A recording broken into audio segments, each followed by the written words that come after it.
Considered by many as one of the most important battles in the Nilfgaard Wars, the Battle of Brenna took place in the March of 1268. In this battle, the armies of the northern kingdoms, under the command of King Foltest of Temeria, made a stand against the encroaching invaders from the south, led by Field Marshal Menno Cohorn. The left hand of the northern formation consisted of 8,000 foot and horse from the Redanian Royal Corps. The center made up the bulk of the northern army, with 12,000 Temerian and Redanian infantry protected by 10 cavalry companies. These forces were backed up by a second line of 3,000 infantry from Vizima and Maribor.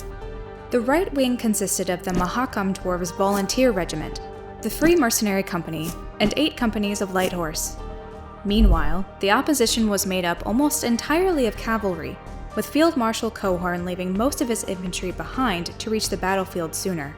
The Nilfgaardian force consisted of the Third Army, including the Alba, Deathwen, and Ardfane divisions, and the 4th Cavalry Army, comprised of the Venendal, Magni, Frunsburg, and Nausicaa divisions, the Vicovaro and Derlin brigades, as well as the Alvin Vryheid brigade.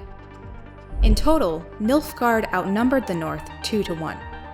These forces met near the river Chotla, where the settlement of Brenna would later be located after the previous settlement had been burned to the ground a year before the battle. Battle commenced when Cohorn, acting on bad intelligence, ordered a cavalry charge without knowing the exact layout of the northern formation.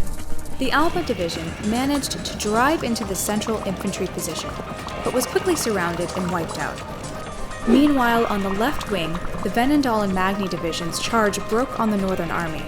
On the right wing, however, the Deathwen and Ardfane divisions managed to overpower the companies from Brugge. This attack was held back with aid from the Free Company, at the cost of leaving the volunteer regiment's flank exposed. Surrounded and at risk of being cut off from the northern army entirely, the Mahakam regiment was ordered to pull back and rejoin the line. Grouping together into an impenetrable formation and assisted by the Free Company, the dwarves managed to break through the surrounding Nilfgaardians and rejoin the rest of the army. Meanwhile, Cohorn dispatched the Elven Vryheid brigade to break through the northern front and divide the army before the dwarven reinforcement could arrive. In response, Foltest activated the reserves on the second line and ordered them to engage the elves. At this point, the course of the battle shifted in the favor of the north. Reinforcements arrived in the form of 10,000 horse, including the Caedweni Dunbanner, who charged the Nilfgaardian flank. The Nilfgaardians attempted to form a front to break the cavalry charge approaching them, leaving their flanks exposed to the remains of the Redanian army that they had been fighting before. The Redanians launched a suicidal attack on the Nilfgaardians and managed to prevent them from forming a line, allowing the reinforcements to cut through them.